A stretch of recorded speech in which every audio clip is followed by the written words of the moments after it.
Hello friends, this is S R. Welcome to my YouTube channel. हमें पूरी उम्मीद है आप स्वस्थ और अच्छे होंगे और आपकी प्रिपरेशन भी बहुत अच्छे से चल रही होगी।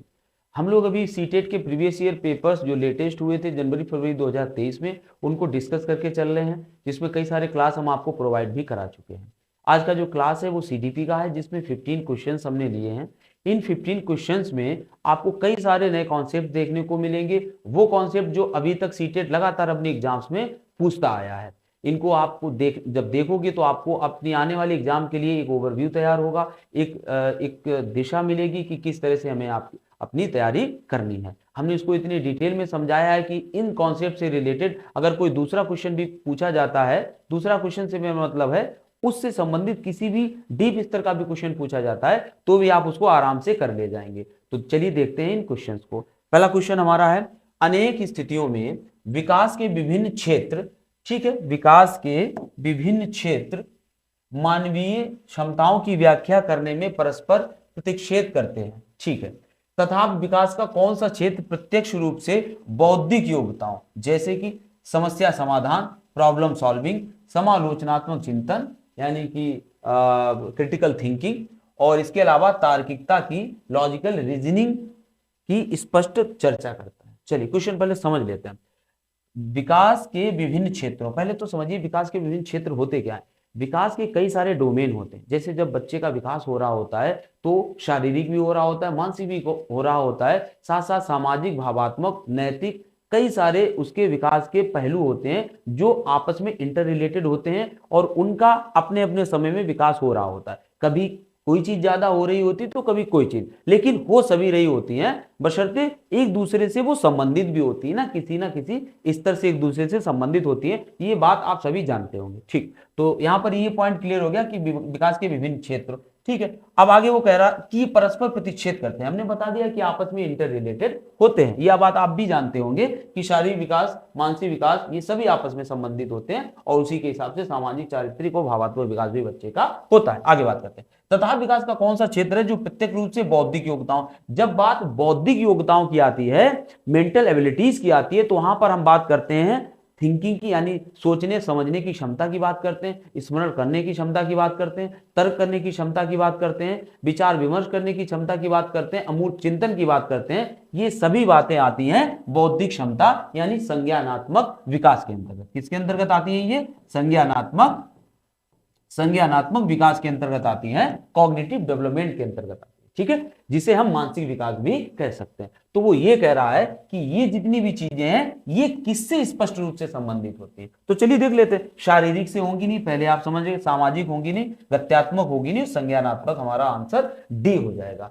गत्यात्मक कौन सी? सामाजिक आपको पता है, जो सोशल कॉन्टेक्ट बच्चे का होता है वो किस तरह से विकसित हो रहा होता है। जैसा कि बच्चा धीरे धीरे बड़ा होता है तो उसका सबसे पहले माँ बाप से बढ़कर फिर परिवार में, परिवार के बाद आस पड़ोस, और इस तरह से जाते जाते विद्यालय तक उसका एक सामाजिक विकास होता चला जाता है, ठीक है। शारीरिक विकास आपको अच्छी तरह से पता है, ये अपने आप में एक पूरा कॉन्सेप्ट है। अब बात करते हैं गत्यात्मक विकास से क्या मतलब होता है। गत्यात्मक विकास से मतलब होता है स्पेशली बच्चे में कुछ कभी ग्रॉस मोटर स्किल्स डेवलप हो रही होती है और उसके बाद उसकी फाइन मोटर स्किल्स डेवलप हो रही होती है। मतलब बच्चा अपनी बॉडी को किस तरह से मूव करा पाता है, कितना उसके अंदर उसको लेके बैलेंसिंग होती है, उस चीज को हम किसके अंतर्गत रखते हैं? गत्यात्मक विकास के अंतर्गत रखते हैं। शारीरिक विकास अपनी जगह है, लेकिन उसके अंदर एक गत्यात्मक विकास भी हो रहा होता है, ठीक है।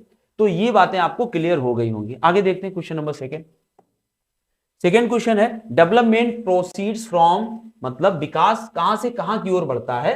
तो आप भी जानते होंगे, पहले तो हम ऑप्शन देख लेते हैं। ऑप्शन है सिर से पैर की ओर, ठीक है, कॉम्प्लेक्स सिंपल माने जटिल सरल, बाह्य केंद्र और विशिष्ट और सामान्य। देखिए बाह्य केंद्र को भी हम स्पष्ट करेंगे, और जो अभी यहां पर बात हो रही है वो किसकी हो रही है? सिर और पैर। विकास की दो स्थितियां होती, मतलब अगर हम डेवलपमेंट की बात करें, विकास की बात करें, तो ये दो तरह से होता है। दो तरह से होता है, एक होता है प्रॉक्सिमो डिस्टल थ्योरी होती है, प्रॉक्सिमो डिस्टल थ्योरी होती है। एक होती है सिफेलोकॉर्डल, एक होती है सिफेलोकॉर्डल, ठीक है। हम दोनों को समझ लेते हैं और ये दोनों एग्जाम में कई बार पूछी जा चुकी है। अगर हम प्रॉक्सिमो डिस्टल की बात करें तो इसका मतलब होता है विकास केंद्र से परिधि की ओर हो जाता है। विकास कैसे होता है?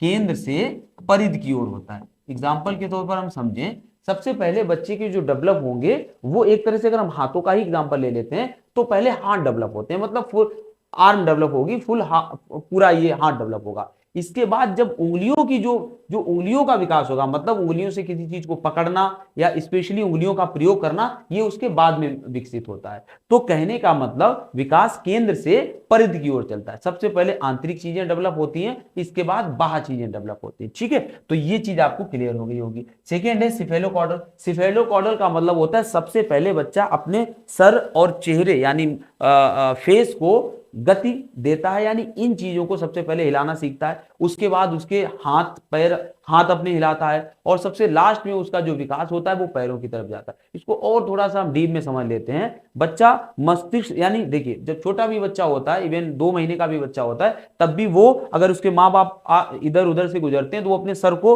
उन्हीं के अकॉर्डिंग इधर उधर करता है। इसके बाद हाथ भी चलाने लगता है, और चलना बच्चा सबसे बाद में ही सीखता है। तो विकास हमेशा किसकी ओर चलता है? सिर से पैर की ओर चलता है। ये सभी को पता होगा, इसमें बहुत ज्यादा समय लगाने की जरूरत नहीं है। ये बाह्य केंद्र उल्टा लिखा है तो ये हो नहीं सकता। ठीक है, 2 थ्योरी होती है, प्रॉक्सिमो डिस्टल थ्योरी और सेफेलोकॉर्डल थ्योरी। आगे बढ़ते हैं। अगला क्वेश्चन है, प्रारंभिक बाल्यावस्था के दौरान, ठीक है, समाजीकरण का प्राथमिक कारक है और समाजीकरण का द्वितीय कारक है। ठीक है, अभी हमने आपको बताया था बच्चा सबसे पहले, अगर हम समाजीकरण की बात करें तो सबसे पहले उसका जो स्थान होता है वो परिवार होता है। तो जो प्राथमिक होता है वो कौन सा होता है? परिवार होता है। और जो द्वितीय होता है वो क्या होता है? उसका स्कूल होता है। द्वितीय क्या होता है? स्कूल होता है। कैसे? बच्चा सबसे पहले अपने नैतिक विकास, उसका जो प्रारंभिक सामाजिक विकास होता है उसमें नैतिक विकास है, सभ्यता संस्कृति है, अपने जिस भी वो कल्चरल एटमॉस्फेयर में पैदा हुआ, एनवायरनमेंट में पैदा हुआ है उसका उस तरह से, और इसके साथ प्रारंभिक भाषा विकास, ये सभी इनकी जो शुरुआत हो जाती है वो कहां पर हो जाती है? परिवार में हो जाती है। तो परिवार समाजीकरण की प्राथमिक इकाई बोला जाता है। इसके बाद उसी को जब हम स्कूल की बात करते हैं, जब बच्चा 5-6 साल के बाद प्रॉपर कक्षा 1 या उससे पहले की कक्षा प्राइमरी, अगर हम 3 से कक्षा 3 के बाद की भी बात करें, सॉरी 3 साल के बाद की भी बात करें, तो बच्चा जब स्कूल में जाता है तो उसके इन्हीं पूर्व ज्ञान को जो वहां के अध्यापक या अध्यापिकाएं होती हैं वो उसको सिखाना चाहते हैं, नई चीजें उसके वातावरण से संबंधित, तो इन्हीं पूर्व ज्ञान से रिलेट करके उसको नई चीजें सिखाते हैं, जो कि कहां पर होता है? स्कूल में होता है। तो समाजीकरण की प्रथम और द्वितीय इकाई आपको आराम से पता ही होगी, पहले से ही होगी। ठीक है, आगे देखते हैं। क्वेश्चन नंबर नेक्स्ट है,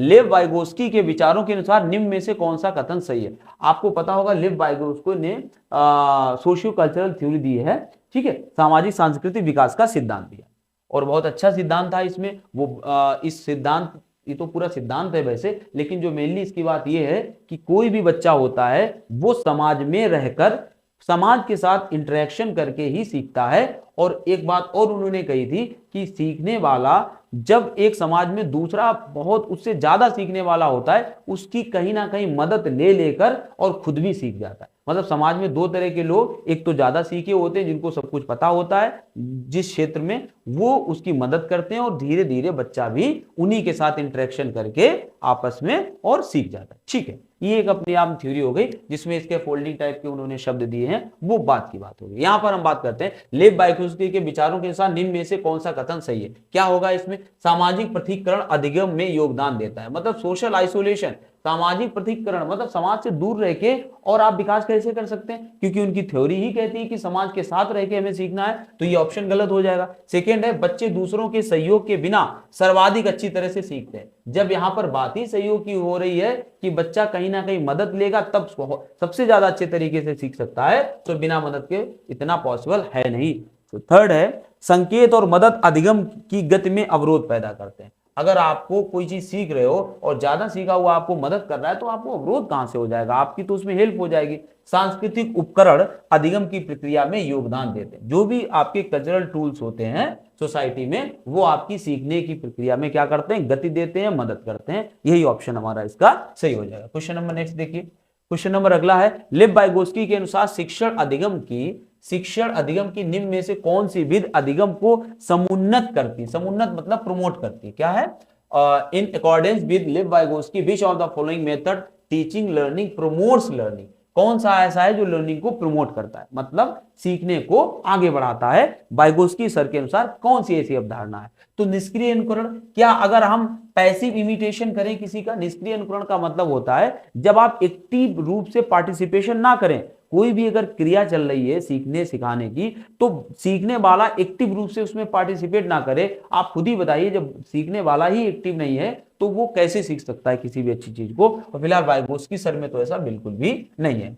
क्या है कोऑपरेटिव लर्निंग? सहभागी अधिगम। हाँ, ये ठीक है, अच्छी बात है, सहभागी अधिगम होता है क्योंकि एक दूसरे के साथ मिलकर ही ग्रुप में यहां पर सीखा जाता है। ठीक है, अगला है व्याख्यात्मक शिक्षण। नहीं, शिक्षण व्याख्यात्मक होने से कोई मतलब नहीं इनका। उद्दीपन प्रतिक्रिया सिद्धांत होता है, स्टिमुलस रिस्पांस थ्योरी, जिसे हम एसआर थ्योरी भी बोलते हैं। और ये किसके द्वारा दी गई? थॉर्नडाइक के द्वारा दी गई है, जिन्होंने थॉर्नडाइक ने किस पर प्रयोग किया था? आपको पता होगा, बिल्ली पर प्रयोग किया था। और इसमें ये कहते हैं कि अगर किसी जीव के सामने, किसी प्राणी के सामने कोई उद्दीपक रखा जाता है तो उस उद्दीपक के प्रति वो क्या करता है? अनुक्रिया करता है, मतलब उसके प्रति वो रिस्पॉन्स करता है। और जब वो उद्दीपक उसको मिल जाता है तो उसकी अनुक्रिया में क्या होता है? एक तरह से जब बिल्ली वाला जो एग्जाम्पल था, तो वो लीवर को बहुत जल्दी खोल के खाने को या मछली को प्राप्त कर लेती थी। तो क्योंकि उसको मछली प्राप्त हो जाती है पहली बार में, बहुत अटेम्प्ट में प्राप्त होती है, और जब उसको प्राप्त होती तो उसकी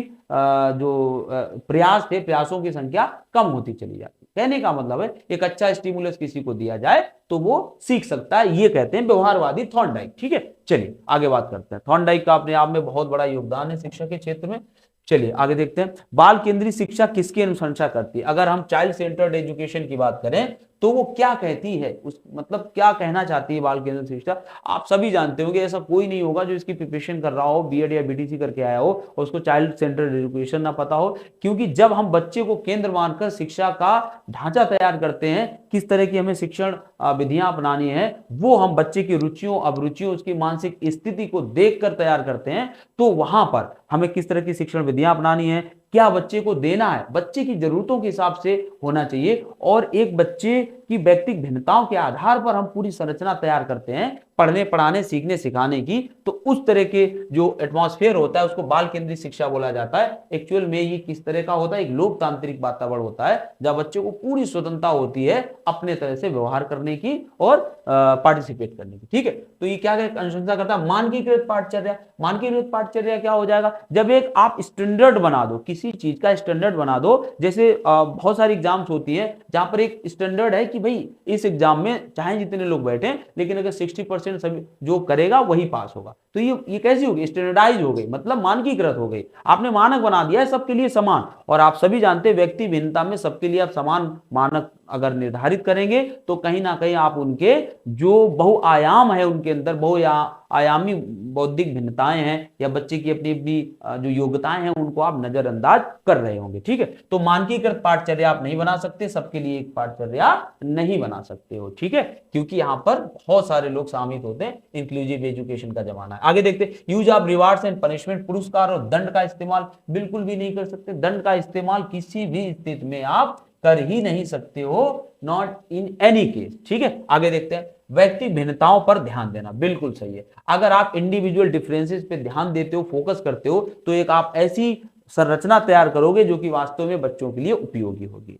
चलिए, इनकलकेटिंग इंटाइटी बिलीफ ऑफ एबिलिटी। योग्यता के सत्तावादी मत का विकास करना। नहीं, हम किसी को वहां पर सुपीरियर इंफीरियर प्रूव करने के लिए नहीं बैठे हैं। हम ऐसा नहीं कह रहे हैं कि जो सुपर है, पढ़ने में बहुत इंटेलिजेंट है या किसी तरह से आगे है, तो उसकी हम योग्यता को ही प्रमुखता देंगे, ऐसा नहीं है। बच्चा कोई भी हो, किसी भी क्षेत्र में, चाहे पीछे हो या किसी क्षेत्र में आगे हो, हमें उन चीजों का समान रूप से ध्यान देकर विकास करना है, तभी वो एक बाल केंद्रित कक्षा कहलाएगी। आगे देखते हैं नेक्स्ट क्वेश्चन। देखिए, बहुत सारी चीजें हम समझा के चल रहे हैं, बस थोड़ा सा फास्ट चल रहे हैं क्योंकि हमें पता है समय किसी के पास इतना नहीं होता है कि धीरे धीरे एक उस वे में पढ़ना। ठीक है, लड़के बहुत शक्तिशाली और कठोर होते हैं। आप सभी जान गए होंगे ये किस तरह का वाक्य है। लड़के बहुत शक्तिशाली और कठोर होते हैं तथा लड़कियां नरम और संवेदनशील होती हैं। इस तरह के कथन किसको बढ़ावा देते हैं, है ना? आप जानते ही होंगे, इस तरह के प्रश्न सीटेट हर अपने एग्जाम में पूछता आया है। और ये किसको देते हैं? जेंडर रूढ़वादिता को देते हैं। लेकिन यहाँ पर सिर्फ हम जेंडर रूढ़िवादिता यानी जेंडर स्टीरियोटाइप नहीं पढ़ेंगे, हम इसके साथ जेंडर समानता क्या होती है, जेंडर इक्वलिटी और जेंडर इक्विटी क्या होती है, इनको भी देखेंगे। ये भी इक्वली इंपॉर्टेंट है जैसे कि जेंडर स्टीरियोटाइप है। हो सकता है कि हमेशा क्वेश्चन थोड़ा सा चेंज भी कर दिया जाए। तो चलिए सबसे पहले समझते हैं जेंडर की समानता।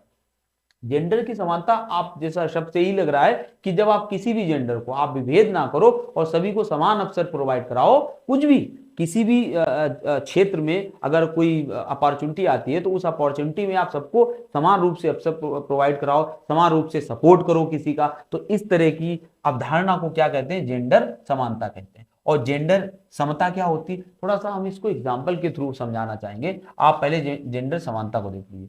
इस तरह के हमने बॉक्स बना के रखे हैं, 2 बॉक्स हैं और कोई बच्चा है, एक इस पे खड़ा है, इस तरह से इस पे खड़ा है, ये इतना छोटा है, और एक इतना बड़ा है और ये इस पे ये खड़ा है, ठीक है।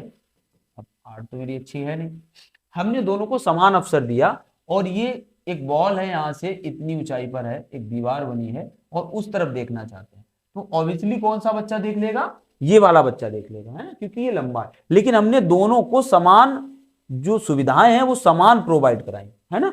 ये कहलाएगा जेंडर की क्या, इक्वलिटी यानी जेंडर की समानता। हमने समान अवसर दिए, उसमें जो कुछ भी किसी को फायदा हो नुकसान हो हमें उससे कोई लेना देना नहीं है, हमने अपनी तरफ से किसी के साथ भेदभाव नहीं किया। अब आते हैं जेंडर समता क्या होती है। और ये क्वेश्चन अगर पूछ दिया जाए तो बहुत से लोग इसको समझने में थोड़ी सी मुश्किल कर जाएंगे कि समता वर्ड इक्विटी मतलब क्या होता है। समझिए इसको भी इसी डायग्राम से समझें। अब यही दोनों बच्चे हैं और ये छोटा वाला, इसके लिए हमने कुछ इस तरह से बना दिया, एक पोडियम टाइप का, और इसके लिए इस टाइप का बना दिया, जो इसका था एक्चुअल में वही है। अब आप देखेंगे कि जब इस छोटे वाले को हम इस पे खड़ा करेंगे इस तरह से, और इस बड़े वाले को इस पे खड़ा करेंगे, मतलब बड़े वाले को इस तरह से, तो आप देखेंगे अवसर हमने दिए, लेकिन कुछ इस तरह से दिए कि उस अवसर का वास्तविक लाभ मिले, यानी उसमें कोई हमने दोनों को अवसर दिया, लेकिन ऐसा अवसर दिया कि दूसरे जिसको मिल रहा है और जिसको जरूरत है ज्यादा की तो उसको भी मिल रहा है, इसको भी, इसको कोई घाटा नहीं हो रहा है, लेकिन ऐसा अवसर को वास्तव में उसके काम आ रहा है। तो इस तरह की अवधारणा को क्या कहते हैं, जेंडर की समता कहते हैं। जब आप ऐसा अवसर उपलब्ध कराएं कि जो भी जरूरतमंद लोग हैं उनकी जरूरतें पूरी हों और वो अपने गोल को प्राप्त करें, तो वहां पर हम उस तरह की अवधारणा को कहते हैं जेंडर समता। और जब आप समान रूप से सबको प्रोवाइड कराएं, कोई मतभेद ना करें किसी भी में, तो वो कहती है जेंडर समानता। भले ही एक को नुकसान हो जाए एक को फायदा हो जाए, उससे आपको कोई लेना देना नहीं है, ठीक है। रूढ़वादिता आपको पता ही है, जब हम सामाजिक रूप से लड़कों को और लड़कियों को उनके गुणों के आधार पर, व्यवहार के आधार पर, पर्सनालिटी के आधार पर अलग अलग तरह का समाज में उनके ऊपर एक ठप्पा लगा दिया जाता है कि लड़के हैं तो बहुत ही मजबूत होंगे, लड़के हैं तो फौज में जाएंगे, लड़कियां हैं तो घर का काम करेंगी, लड़कियां हैं तो एक ऐसे थोड़े से नाजुक वाले काम करेंगी। तो इस तरह की अवधारणा, ये अपने आप में बहुत बड़ा कॉन्सेप्ट है। तो इस तरह की जो अवधारणाएं होती हैं वो समाज में व्याप्त होती हैं। इनका वास्तव में अगर देखा जाए तो कोई भी अपना औचित्य नहीं होता है, ये एक रूढ़वादिता के अंतर्गत आता है, ठीक है। चलिए आगे बात कर लेते हैं। नेक्स्ट क्वेश्चन है, बच्चों की स्वीकृत अधिगम शैलियों में व्यक्तिगत भिन्नताओं को, स्वीकृत अधिगम शैलियों में व्यक्तिगत भिन्नताओं को किस प्रकार से संबोधित नहीं किया जाना चाहिए, ठीक है।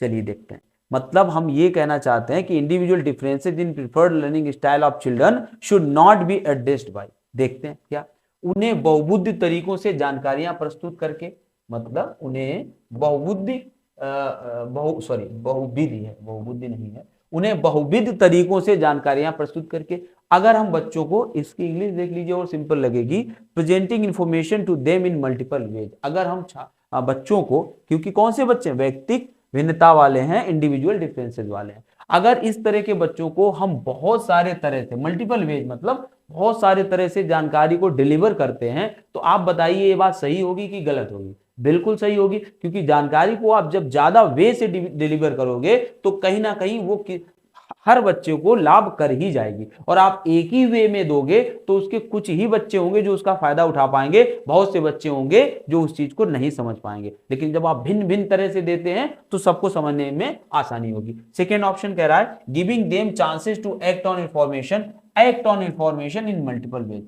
अब आप बच्चों को ऐसा अवसर दे रहे हैं कि वो उसी जानकारी पर विभिन्न तरह से प्रतिक्रिया दे सकें। अब आप समझिए, आपने कह दिया केवल जो हमने बोला है उसको आप यहां पर आके प्रस्तुत कीजिए, तो ये बात सही रहेगी कि जो हमने आपको बताया है, बच्चों से आप ये कहिए जो हमने आपको बताया है आप अपने तरीके से अपने अपने हिसाब से यहां पर आकर प्रस्तुत कर सकते हैं, ये बात सही रहेगी। तो आप भी जानते हैं सेकेंड वाली बात सही रहेगी। जब बच्चों को आप प्रस्तुत करने के लिए विभिन्न अवसर देते हैं, विभिन्न तरीके देते हैं, तो सबसे अच्छा माहौल क्रिएट होता है सबके लिए, हर कोई सुरक्षित फील करता है ऐसी कक्षा में। अगला हो जाएगा, उन्हें बहुविध तरीकों से काम में शामिल होने के अवसर दें। आप उनकी इन्वॉल्वमेंट को भी मल्टीपल चॉइस का बनाइए। ऐसा नहीं है आप चॉइसेस बहुत कम सीमित कर देते हैं। जब आप सीमित चॉइसेस कर देंगे तो आप भी जानते हैं सीमित बच्चे ही उसमें पार्टिसिपेट कर पाएंगे। आप इतना दायरा खोल दीजिए कि हर बच्चे को उसमें अवसर मिले उसमें पार्टिसिपेट करने का, तभी सभी लोगों के लिए एक अच्छा वातावरण तैयार होगा, एक सच्ची इंक्लूसिव एजुकेशन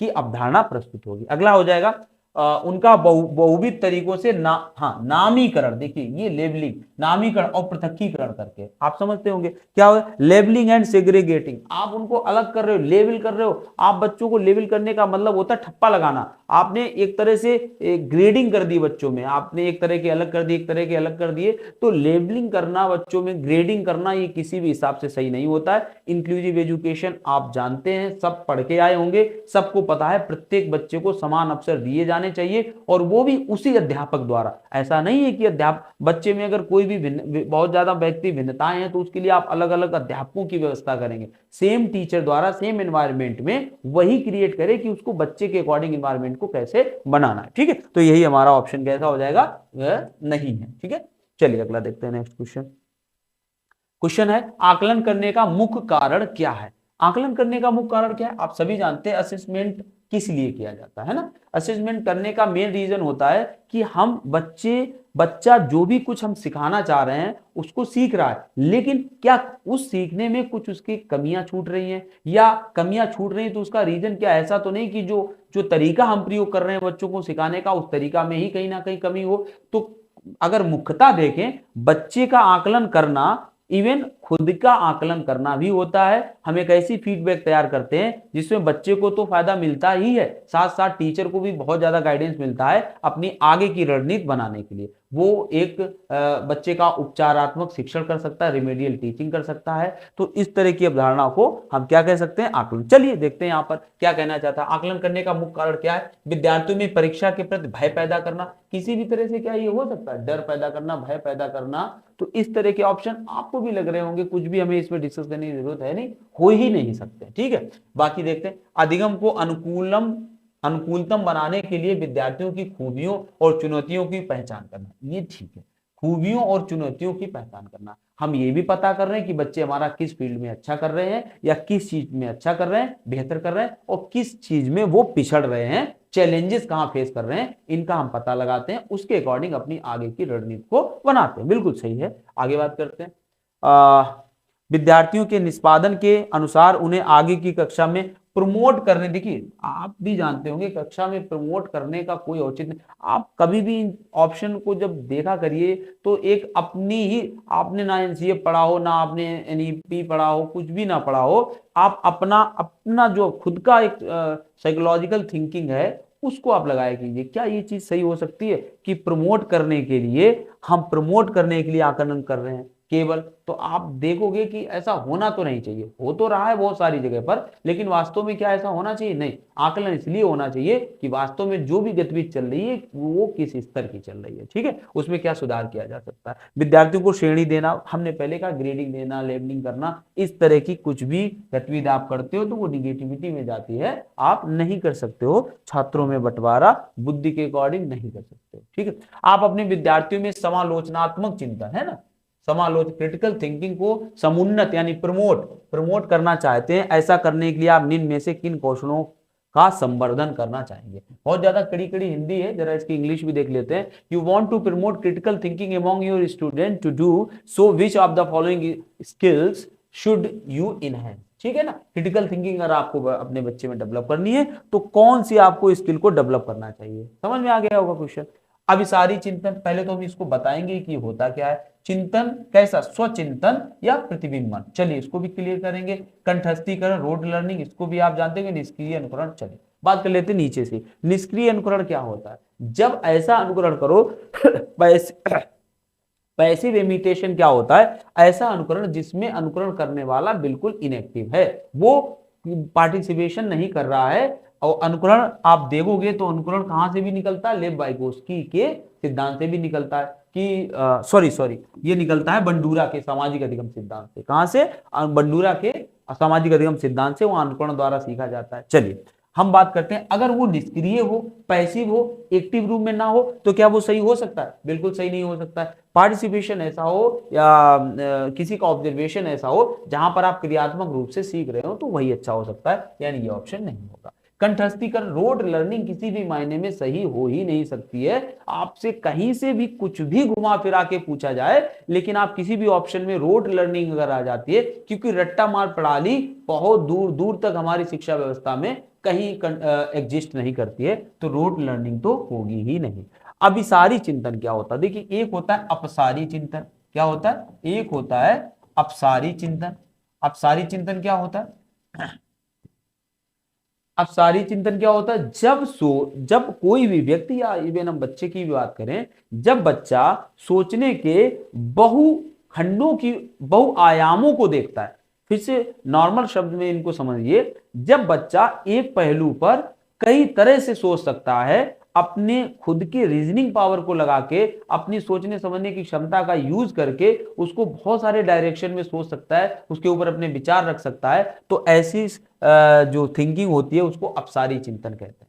फिर से इस तरह के क्वेश्चंस में ओपन एंडेड क्वेश्चन पूछे जाते हैं। अगर किसी बच्चे ने कोई कहानी पढ़ी है और आप उससे अपसारी चिंतन से डेवलप करना चाहते हैं या उसका चेक करना चाहते हैं, तो उस कहानी से संबंधित आप ऐसे क्वेश्चन पूछ सकते हैं कि आपके अकॉर्डिंग इस कहानी का अंत क्या होना चाहिए था, ये कहानी अपने शब्दों में बताइए। तो इस तरह के जो प्रश्न होते हैं वो अपसारी चिंतन के अंतर्गत आते हैं। और अभिसारी का मतलब होता है केंद्रीकरण, है ना, ऐसे प्रश्न जो आपको सिर्फ हाँ या ना में जवाब देते हैं, यानी बंधे बंधाए मानकीकृत उत्तरों के लिए जब जिस चिंतन की बात होती है वो कौन सा होता है, अभिसारी चिंतन होता है। क्लोज एंडेड क्वेश्चन, सीधा आपने क्वेश्चन पूछा, वहां का राजा कौन था, राजा का नाम आ गया, बात खत्म हो गई। अब कहते हैं स्वचिंतन, ये स्वचिंतन ही एक्चुअली अपसारी चिंतन है। जब स्वयं आप चिंतन कर पाओ किसी बिंदु के बारे में, तो वही समालोचनात्मक थिंकिंग तभी हो पाएगी, क्रिटिकल थिंकिंग तभी हो पाएगी जब आप खुद की रीजनिंग लगाओगे, तभी ऐसा कुछ हो सकता है। अगला देखते हैं, विद्यालयों में सुविधा वंचित पृष्ठभूमि। सुविधा वंचित मतलब होता है डिसएडवांटेज चाइल्ड, है ना, ऐसे बच्चे जो ऐसी जगह से आते हैं जो सुविधा संपन्न नहीं है ना, सुविधा वंचित पृष्ठभूमि से आने वाले बच्चों का निम्न स्तरीय निष्पादन किस ओर संकेत करता है। और अगर उनका निष्पादन कैसा, देखिए निम्न स्तरीय निष्पादन का मतलब समझिए, जो भी रिजल्ट आ रहा है, रिजल्ट का मतलब हम किसी पेपर के रिजल्ट की बात नहीं कर रहे हैं, ओवरऑल लर्निंग का जो आउटपुट आ रहा है वो अगर निम्न है, मतलब डिजायर्ड नहीं है, जितना उम्मीद की जाती है एक बच्चे से किसी भी स्तर पर सीखने की, उतना वो नहीं है, तो और वो बच्चे कैसे थे, सुविधा वंचित पृष्ठभूमि से आते थे, मतलब कहीं ना कहीं डिसएडवांटेज चाइल्ड थे, तो वहां पर किसकी गलती है या क्या उत्तरदायी है उसके लिए। ठीक है, चलिए बात करते हैं। विद्यालय सभी विद्यार्थियों की आवश्यकताओं की ओर ध्यान देता है, क्या कहना चाहता है, हाँ ठीक है, विद्यालय सभी विद्यार्थियों की आवश्यकताओं की ओर ध्यान देता है। आप बताइए, अगर विद्यालय ऐसे बच्चों की ओर समान रूप से ध्यान देता तो क्या उनका स्तर निम्न रहता, बिल्कुल नहीं रहता, यानी विद्यालय अपना काम सही से तो नहीं कर रहा है। आगे देखते हैं, उनके माता पिता शिक्षा का महत्व नहीं समझते हैं। माता पिता शिक्षा का महत्व नहीं समझते हैं, ये कारक कहीं से भी हो ही नहीं सकता। आपने अभी तक कहीं पर भी पढ़ा है कि शिक्षा को देने की जिम्मेदारी माता पिता की होती है, एक नैतिक जिम्मेदारी उनकी होती है, लेकिन जब बात अपने मनोविज्ञान पे आती है तो वहां पर पूरी जिम्मेदारी शैक्षिक ढांचे की होती है, पूरी व्यवस्था की होती है, जिसमें सभी लोग शामिल होते हैं। ठीक है, तो केवल माता पिता पे आप बात को डाल देना किसी भी बात का सोल्यूशन नहीं हो सकता। विद्यालय सभी बच्चों की आवश्यकताओं एवं योग्यताओं को संबोधित नहीं कर पाते हैं, बिल्कुल सही है। अगर कोई बच्चा लो परफॉर्मेंस दे रहा है तो इसका मतलब है कि विद्यालय। कहते हैं एक बच्चा जब फेल होता है तो एक बच्चा फेल नहीं होता है, उसको पढ़ाने वाला अध्यापक फेल होता है। ये इसीलिए कहा जाता है क्योंकि अगर कोई उसको मुहैया कोई सुविधाएं करा रहा है, विद्यालय बच्चों की आवश्यकताओं की पूर्ति योग्यताओं को संबोधित नहीं कर पा रहा है, तभी बच्चे एक अच्छा रिजल्ट ओरिएंटेड काम नहीं कर पा रहे हैं। ठीक है। बच्चों को सामाजिक परिवेश बच्चों के अधिगम के लिए पूरी तरह से उत्तरदायी है। बच्चों का सामाजिक परिवेश बच्चों के अधिगम के लिए नहीं, सामाजिक परिवेश अधिगम के लिए पूरी तरह से उत्तरदायी है, बिल्कुल बात गलत है। बिल्कुल पूरी तरह से उत्तरदायी नहीं हो सकता है, क्योंकि वहां पर सबसे ज्यादा जो रोल होता है वो विद्यालय का होता है, समाज का नहीं होता है। समाज में बच्चा सीखता है, ये बात सही है, लेकिन पूरी तरह से उत्तरदायी बिल्कुल नहीं हो सकता है। पूरी तरह से उत्तरदायी मतलब विद्यालय का पार्टिसिपेशन होता है, केवल समाज का नहीं। अगला क्वेश्चन देखते हैं। नेक्स्ट क्वेश्चन है श्रवण बाधित वाले। श्रवण बाधित मतलब आप समझ गए होंगे जिनको सुनने में दिक्कत है। श्रवण बाधित वाले विद्यार्थियों के सफल समावेशन, उनका इंक्लूजन हमें करना है, सक्सेसफुल इंक्लूजन उनका करना है। सुनिश्चित करने के लिए अध्यापक को क्या करना चाहिए, है ना। अब बच्चा सही से सुन नहीं पाता तो एक अध्यापक को क्या करना चाहिए, जानकारी प्रस्तुत करने के लिए व्याख्यान विधि का प्रयोग करना चाहिए। देखिए कितनी उल्टी बात यहाँ पर कही गई है। एक तो बच्चा सुन नहीं पा रहा, ऊपर से आप लेक्चर मेथड यूज कर रहे हो, तो आप कैसे उस बच्चे को पता या सिखा सकते हो। अधिगम के आकलन के मौखिक परीक्षणों का प्रयोग करना चाहिए। देखिए अधिगम का आकलन, यहाँ पर तो बात हो रही है कि ऐसे बच्चे सफल समावेशन, उनको हमें अच्छे से शिक्षा देनी है, और यहाँ पर वो बात कर रहा है आकलन की। तो पहले तो यही क्लियर गलत हो जाता है, हमें आकलन की बात ही नहीं है, हमें एक अच्छी समावेश करके उसको शिक्षा देने की बात हो रही है। तो अधिगम के आकलन के लिए, और वो भी मौखिक परीक्षणों का प्रयोग। मौखिक क्यों करोगे भाई, मौखिक करोगे मतलब मुंह से बोलोगे, और मुंह से बोलोगे वो तो सुनने में ही दिक्कत कर रहा है, तो आप कैसे कर सकते हो। अगला देखते हैं, कक्षा में सांकेतिक भाषा के प्रयोग का निषेध करके। कक्षा में जब सांकेतिक भाषा का आप निषेध करोगे तो फिर आप देखिए, वैसे भी इन बच्चों को दृश्यात्मक चीजें देनी चाहिए, आप समझ चुके होंगे पहले से। जिसको सुनने में दिक्कत है तो उसको विजुअल दिखाए जाएंगे, और यहाँ पर अगर साइन लैंग्वेज थोड़ी सी मदद कर भी रही है तो आपको क्या दिक्कत हो रही है, उसमें भी उन्होंने निषेध लगा दिया, तो इसलिए हमारा ऑप्शन गलत हो जाएगा। अगला है, यह सुनिश्चित करना कि मौखिक संप्रेषण, सुनिश्चित करना कि मौखिक संप्रेषण कैसा हो, दृश्यात्मक प्रस्तुतिकरण वाला हो। जो भी आप बोल रहे हैं वो विजुअलाइज भी आप कर रहे हो, तब सबसे अच्छा आप सिखा सकते हैं किसको, ऐसे बच्चे को जो श्रवण बाधित है। श्रवण बाधित कक्षा में जो भी कक्षा का एक परिवेश होता है, उतनी दूरी में उसको सुनने में बहुत सारी कठिनाई होती है, तो सबसे अच्छा रहेगा कि आप उसके लिए एक विजुअल एड्स की व्यवस्था करें, और जो भी पढ़ा रहे हैं उसके साथ में उसको ले। अगला है, मेधावी या प्रतिभाशाली बालक, है ना, जो होते हैं, बच्चों में किस तरह की संभावना होती है ना। यहाँ पर प्रतिभाशाली बालकों की बात हो रही है, जिनकी IQ 140 एबव होती है, तो उनके लिए किस तरह की संभावना होती है। उनमें मूल बातों की सहज समझ का अभाव होता है। आप ये बताइए, मूल बातें, वो ये कहना चाह रहे हैं कि जो बहुत होशियार होते हैं वो तो ऊपर ऊपर हवा हवाई होते हैं, उनको छोटी छोटी चीजों की समझ नहीं होती। क्या आपको ऐसा लगता है? प्रतिभाशाली से मतलब होता है जो फ्रॉम लो टू हाई, नीचे से लेके ऊपर तक की चीजों पर जिसकी सोच होती है, तार्किकता होती है, समझ होती है, वही व्यक्ति प्रतिभाशाली कहलाता है। तो ये बात बिल्कुल गलत हो जाएगी कि वो, उसको नीचे की समझ, मूल बातों की समझ नहीं होती। अपने सहपाठियों की तुलना में काफी धीमी गति से प्रतिक्रिया देते हैं। आपको ऐसा लगता है प्रतिभाशाली है तो वो सबसे पहले प्रतिक्रिया देने की क्षमता रखता है। आगे है, यदि कार्य चुनौती भरा है तो उस काम को तुरंत छोड़ देते हैं, है ना, और जबकि आपको पता है उसका गुण होता है चैलेंजेस को एक्सेप्ट करना। समाधान के प्रति इच्छा व्यक्त करते हैं, बिल्कुल रेडी रहते हैं। अगर कोई भी प्रॉब्लम क्लास में आती है, जो भी प्रतिभाशाली बच्चा होता है वो सबसे पहले रेडी टू एक्सेप्ट होता है, वो उस चैलेंज को सबसे पहले स्वीकार करता है, और यही उसका सबसे अच्छा गुण होता है। बाकी और भी गुण होते हैं जो उसके चैप्टर्स में आपको बताए जाने चाहिए। निम्नलिखित में से कौन सा प्रावधान attention deficit hyper activity disorder यानी ADHD, ये क्या कहलाती है, ADHD। हमने आपको डिसेबिलिटीज पढ़ाई हैं, उसमें सभी डिसेबिलिटीज को बहुत अच्छे से बताया है, तो आप उस वीडियोस को देखिए। उस वीडियो में आपको मैक्सिमम आपके जितने भी कॉन्सेप्ट हैं वो क्लियर हो जाएंगे। ADHD के बारे में यहाँ पर बात हो रही है, बाल्य विद्यार्थियों के लिए चुनौती प्रस्तुत करेगा। क्या कहना चाह रहा था, निम्न में से कौन सा प्रावधान ऐसा है जो ADHD बालकों के लिए चुनौती प्रस्तुत करेगा। चलिए देखते हैं, मतलब ADHD वालों के लिए कौन सी बात है जो दिक्कत क्रिएट करेगी। देखते हैं, पहला है, लिखित प्रदत्त कार्यों के लिए सहायक प्रौद्योगिकी तक सुगम पहुंच। अच्छा ये बताइए, अगर आप उसको लिखित प्रदत्त कार्य दे रहे हैं, मतलब कोई वर्क दे रहे हैं, तो अगर उसके साथ आप टेक्नोलॉजी का यूज कर रहे हैं तो इसमें कहाँ पे बुराई है। एडीएचडी का मतलब पहले समझिए इस तरह के बच्चे होते क्या।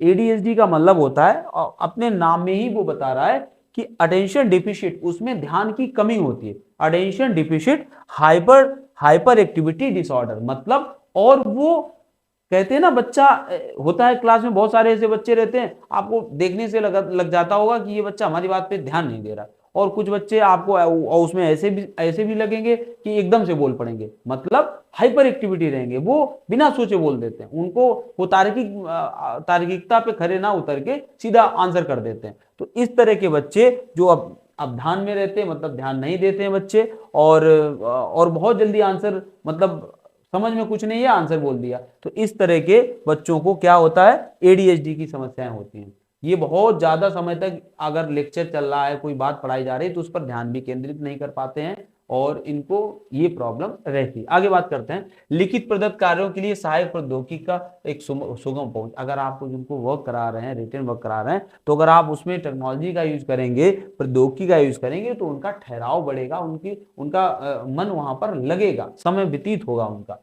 विभिन्न संवेदों का उद्दीपन, देखिए संवेदों सेंसेस, जितना आप सेंसेस को उद्दीपन से मतलब है, किसी भी व्यक्ति को सबसे अच्छा कब सिखाया जा सकता है, जब जितनी ज्यादा इंद्रियों के माध्यम से वो अधिगम कराया जाए। आप भी समझते होंगे, किसी चीज के बारे में सिर्फ आपको बता दिया जाए कि फला जगह पर ये चीज स्थित है, या छोटे बच्चों को बता दिया आपने आगरा में ताजमहल स्थित है, और आपने लाल किला बता दिया, सब कुछ बता दिया, लेकिन आप सोच के देखिए, अगर हम उस बच्चे को उस लाल किला को दिखा लाएं जाके, और ताजमहल को दिखा लाएं जाके, क्या वो जीवन पर्यंत कभी भूल पाएगा? नहीं भूल पाएगा। जितनी भी चीजों को हम जितनी ज्यादा इंद्रियों से ग्रहण करते हैं, या बच्चा ग्रहण करता है, उतनी ज्यादा स्थायी होती है उसका सीखना। तो यहाँ पर जो बात कर रहा है विभिन्न संवेदों का उद्दीपन, बिल्कुल सही हो जाएगा उसके लिए। प्रदत्त कार्यों को छोटे छोटे प्रबंधनीय समूह में प्रस्तुत करना। जो कुछ भी आप पढ़ाना चाह रहे हो, जो कुछ भी आप उसको देना चाह रहे हो या सिखाना चाह रहे हो, उसको अगर आप पैकेट्स में दोगे, पैकेट्स का मतलब होता है ढेर सारी इंफॉर्मेशन एक बार में दोगे आप, हमने पहले बता दिया बहुत सारी देर उसका ध्यान एक जगह केंद्रित नहीं रहता है, तो ढेर सारी इंफॉर्मेशन अगर आप एक ही बार में दोगे तो बच्चा कहीं ना कहीं गड़बड़ कर जाएगा। आप उन्हीं जानकारियों को जो आप पढ़ाना चाहते हैं, बताना चाह रहे हैं, सिखाना चाह रहे हैं, उनको छोटी छोटी खंडों में करके दीजिए। थोड़ी चीज अभी बता दीजिए, थोड़ी समय दीजिए उसको, बाद में बता दीजिए, चीजें उसको क्लियर हो जाएंगी। ठीक है, अगला है बिना किसी अंतराल के लंबी अवधि वाले व्याख्यान बिल्कुल नहीं। आप बहुत सारा लंबा उसको ज्ञान देंगे तो बच्चे का ध्यान नहीं रहेगा। आई थिंक पूरे क्वेश्चन हो गए। ठीक है, तो इस तरह से आपने 15 क्वेश्चंस किए। आई थिंक आपको क्वेश्चन समझ में आए होंगे, अब धारणाएं आपको क्लियर हुई होंगी। हमने बहुत कोशिश की आपको सही से समझाने की, लेकिन चीजें आपको आने वाले समय में और ज्यादा अच्छे से करने की कोशिश करेंगे। ठीक है, अगर आपको वीडियो पसंद आया हो तो आप हमारे चैनल को सब्सक्राइब कर लीजिए, और अपने फ्रेंड्स को भी आप शेयर कर सकते हैं, जिससे कि हमें भी कुछ मोटिवेशन मिले। अगर ज़्यादा रीच बढ़ती है चैनल की, तो पढ़ाने वाले को ऑब्वियसली मोटिवेशन मिलता है, आगे के काम में उसको एक ऊर्जा मिलती है। ठीक है, तो चलिए, देखने के लिए बहुत बहुत आपका धन्यवाद। Thank you.